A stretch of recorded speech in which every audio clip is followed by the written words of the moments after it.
ఓం నమః శివాయ శ్రీమాత్రే నమః. మిత్రులకి శ్రీభిలాషులకి అలాగే నేను ఎంతగా ఆదరిస్తున్న యూట్యూబ్ ప్రేక్షకులందరికీ కూడా పేరు పేరు ధన్యవాదాలు.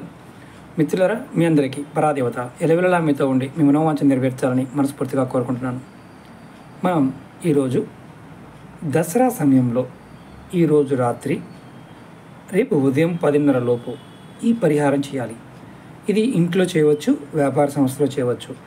మీకు ఎటువంటి ఆటంకాలు ఉన్నా, అంటే దుష్టగ్రహ బాధలు ఉండి మీ వ్యాపారంలో కానీ మీ కుటుంబంలో కానీ ఇబ్బందులు కలుగుతూ ఉన్నా ఈ పరిహారాన్ని చేయాలి. ఈ ఉపాయం చేయడం వల్ల ధన సంపత్తో పాటు మీకున్న అడ్డంకులన్నీ తొలగిపోతాయి. ఇది వ్యాపార సంస్థలో చేయవచ్చు, ఫ్యాక్టరీలో చేయవచ్చు, ఇంట్లో కూడా చేయవచ్చు. ఎలా చేయాలో చెప్తాను. ఈ ఉపాయానికి కావాల్సిన పదార్థాలు కూడా చెప్తాను.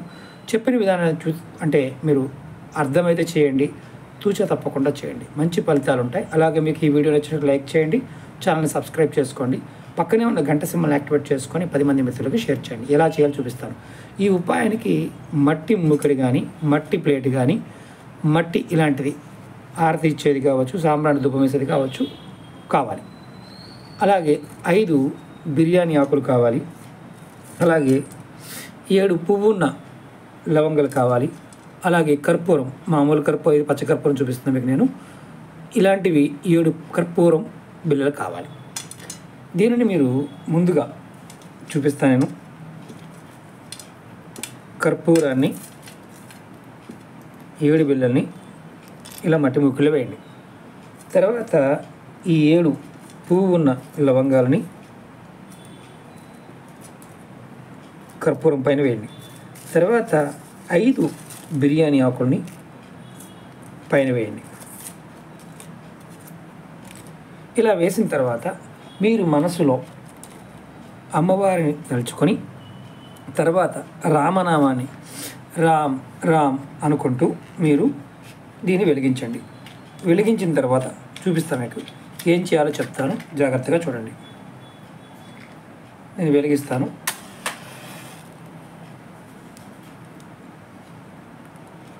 నేను మంట వెలిగించాను. ఈ వెలిగించిన తర్వాత వచ్చే పొగని మీరు అన్ని గదుల్లోనూ, మీ ఇంట్లో ఉన్న అన్ని గదుల్లో చూపించి తర్వాత మీ కిటికీలు తీసి బయటకు, అంటే వచ్చిన పొగని బయటకు వెళ్ళే విధంగా చేయాలి. కిటికీలు తీసి చాలు. అలాగే వ్యాపార సంస్థల్లోనూ, అంటే షాపుల్లోనూ, వర్క్షాపుల్లోనూ, మిగతా ఎక్కడైనా సరే, అంటే మీరు వెల్డింగ్ షాపులు, బట్టల కొట్టులు, చిన్న చిన్న షాపులు అన్నిటిలో కూడా చేయవచ్చు. అంటే చాలామంది ఏమనుకుంటారంటే ఆయుధ పూజ చేశాం కదా గురువుగారు, అలాంటప్పుడు ఇవన్నీ అవసరమా అని.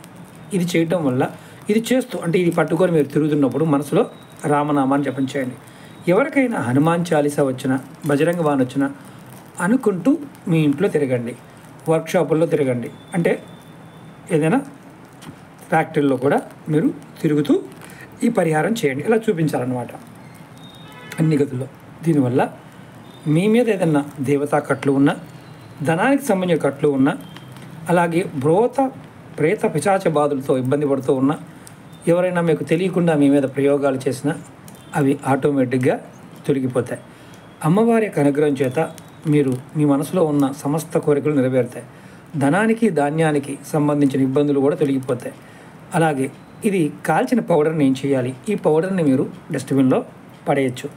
ఇది ఈ దసరా సమయంలోనే చేయాలి, అంటే విజయదశమి ఉన్న ముహూర్త సమయంలోనే ఈ పరిహారం చేయాలి. సంవత్సరంలో ఒక్కసారి చేసినా ఇలాంటి దోషాలన్నీ తొలగిపోతాయి. కానీ గుర్తుంచుకోండి, స్టీల్ ప్లేట్లు కానీ లేదా ఇతర ప్లేట్లు కానీ వాడకూడదు. ఓన్లీ మట్టి మూకిడి, మట్టి ప్రమిది అయినా పర్వాలేదు, చిన్న ప్రమిదిలో అయినా సరే ఇలా ప్లేట్లో పెట్టుకొని మీరు ఆ ప్రమిదిలో ఇవన్నీ వేసి చేయవచ్చు. ప్రయత్నం చేయండి, ఖచ్చితంగా మీకు అద్భుతమైన ఫలితాన్ని పొందుతారు. ఓం నమః శివాయ శ్రీమాత్రే నమః.